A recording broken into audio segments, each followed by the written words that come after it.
That's what we want to hear.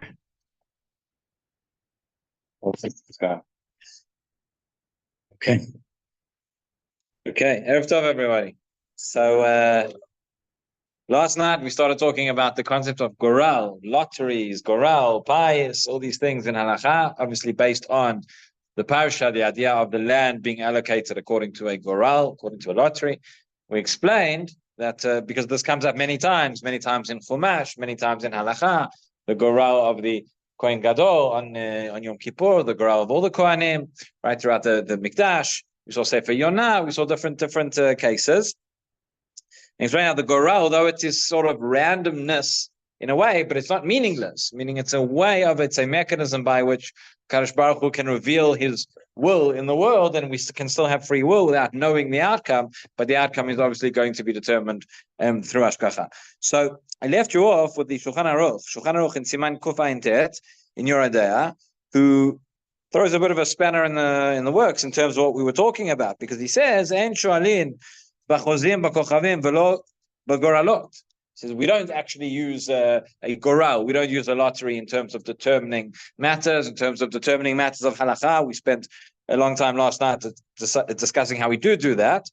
And the answer is, obviously, this is a different type of goral that he's talking about over here. Right? It's clear. The context in the Shulchan Aruch is talking about magic and sorcery and fortune telling and astrology and all these kinds of things, which the Shulchan Aruch, the Ramah, as the Gemara told us, is forbidden because of Tamim Tiyem Hashem Elokecha. Don't go out looking for all these fortune telling, etc., because you have to be wholesome with Hashem, your God. You have to trust in Him. And if you are going to use a goral, you're going to use these lots in terms of telling the future, in terms of telling what is going to happen. That's what he's talking about. That's forbidden. The Gemara gives lots of different examples, different things. If a person says, right, if I see a black cat today, then I'll know that it's not it's a bad omen, or all sorts of things. That is forbidden. However, if you're using a goral, you're using this lottery in terms of allocating something monetarily, or we discussed examples last night. You have a mitzvah to give out, and only one person can do the mitzvah, whether it's saying Kaddish, whether it's you only have one kazait of matzah, whatever it is. So you can use the goral in order to decide which person gets it. That it would not be a violation of halacha. There are a number of conditions. So there's a few other interesting cases that come up relating to goral. One of them is the Sefer Hasidim. Sefer Hasidim has got in two different simanim. He seems to contradict himself. He talks about a case which is very similar to the case that we saw in Sefer Yonah. The case is you're out at sea, you're on a boat, and there is a storm, and it seems like the boat is going to sink. And you have to figure out who's the person who's caused the boat. That's the story of Sefer Yonah. Who's the person who's caused this boat to sink? So you can throw him overboard and everybody else can be saved. That's the case. That's what the Sefer Hasidim discusses. But listen to what he says. So in one place in the Sefer, he says the following. He says, "Bnei Adam shovlim bayam, ve'amda aleim ruach sara leshever hasfina." You're out at sea and there's this storm, hurricane, right? Hurricane Beryl or whatever it may be. Leshever hasfina or lahatbiya bayam, and it's threatening to drown the ship. Ushal sfinot ovot b'shalom. All the other ships are going past and they're okay, but your ship is caught in this. It seems to be something unnatural. I remember there was a film once they made about a certain individual whose entire life at birth he was kidnapped or adopted by the production company, and his whole life was a documentary. He didn't know it. So there's a scene in the film where he's out at the beach and it starts raining, right? But it's all artificial, so it's only raining on him, and he walks to the other side, and the rain just follows him along. It's only that part, right? This is the situation. All the other, you can tell something's happening to you. All the other ships are fine, but yours is not. So it says biyadua sheyesh basfina mi shechayav v'rashayim lapil goralot. Says the Sefer Hasidim. This is something you're allowed to cast these lots, as they did in Sefer Yonah. Brothers at home. But that's what he says. Then in an earlier siman, however, the same Sefer Hasidim says, Bnei Adam shebasfina v'yaluach se'ala ein rashayim lapil goralot shemipol echad mehem tzarich latilo bayam ve'en lasot zeh. He says in another place explicitly, you're out at sea. You can't, aside from the fact that obviously this whole concept raises serious issues, and we know we have the Mishnah and Trumot, and we have the Rambam, which seems to contradict the entire concept of taking one person and throwing them out. But he says over here, he says you're out at sea and there is this storm. You can't cast a lot and throw somebody off. He says you're not allowed to do that. So the Tzitz Eliezer and others point out the contradiction in the Sefer Hasidim. So it's not a contradiction.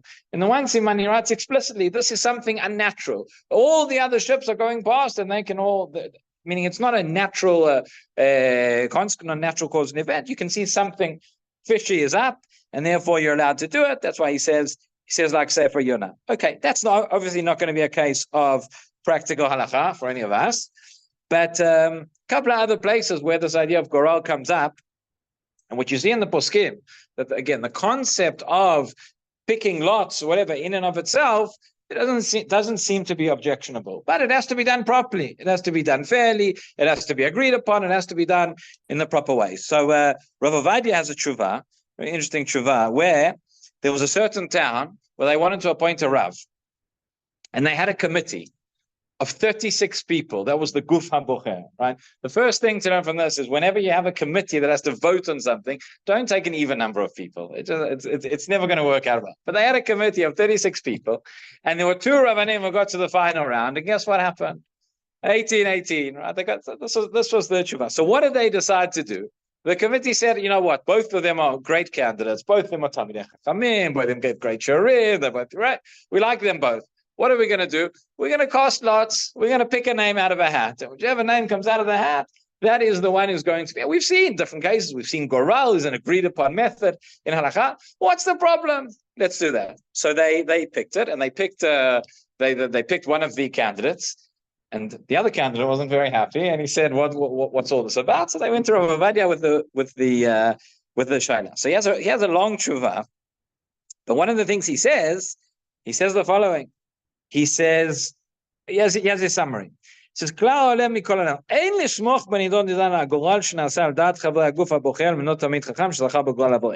says, you cannot rely on this method. Why? He says, they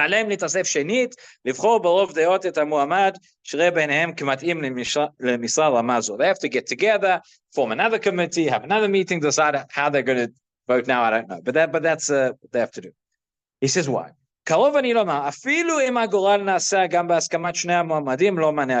words, he says, even if they had agreed upon it, he discusses whether it would be valid or not. But his main objection is that it wasn't agreed upon in the first place. Nobody said it. If you'd said at the beginning, from the outset, this is how we're going to do it, this is how we're going to vote, it's going to be transparent, right? And we're going, and at the end of the day, then we'll, if the votes are even, then we'll pick a name.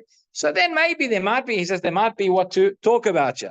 But the fact that nobody knew that, and then now you decide to come along and institute it, that is not fair. That is that's not valid.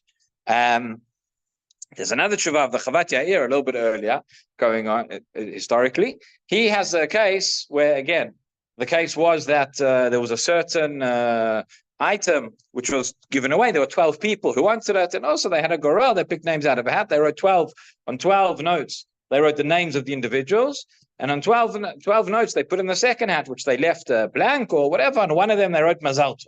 So whoever's name comes out with the note that says Mazal Tov, he's going to get it. So he writes, and then the Chavat Yair says you can use a goral. It's part of Hashkacha. It all works. But what was the problem in this case? Says they started doing it. And it came out to the second name that they picked won it, and everybody said that can't be. Already, it's on the second name. That doesn't make sense. And they looked at all the notes. And they saw that they had written Mazal Tov on two of the notes, meaning it wasn't fair. It wasn't exactly the way it was meant to be. So he said, okay, they'll do it again. And then they did it again. And this time it came out on number 6. So they said number 6 is okay. But one of the people who didn't win wasn't so happy about it. So he went through and he looked at all the names. And he noticed instead of putting all 12 names, they only put 11 names. They'd left one of the names out. So the Chavat Yair says that is completely invalid, that you can't have. That's not fair. It all has to be done in the proper way. It has to be transparent. It has to be, it all be set up correctly. But in principle, the idea of using the goral, that is something which... One final point I mentioned, which the Poskim talk about, we don't have time to get into now, but they talk about buying a lottery ticket. Are you allowed to go and buy a lottery ticket? So here we have an additional problem, which is that this might be a violation of gambling. There's discussion in the Gemara. The Mishnah says that a mesachek b'kuvia, people who throw dice, are invalid from being witnesses. So what are these people who throw dice? It's clear, some form of gambling.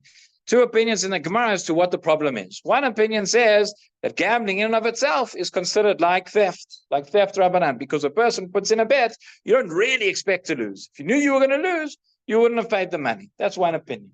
The other opinion is no, what the Mishnah there, what the Gemara is talking about is people who do this professionally, professional gamblers. They don't contribute meaningfully to society. All they do is they sit around and throw dice all day. And therefore, based on that, there are those who say that a lottery ticket may be something different because you pay up front, because you know you're going to lose, etc. So the poskim discuss it. Rav Ovadia Yosef, I'll just tell you, is very, very machmir. He says absolutely forbidden, one cannot buy a lottery ticket. Others say, yes, you can, but everybody agrees it's not something that you should be spending a lot of money in. It's not something you should be spending a lot of time in. Certainly, if one has a gambling addiction or something like that, then it's something that one should avoid, stay away from.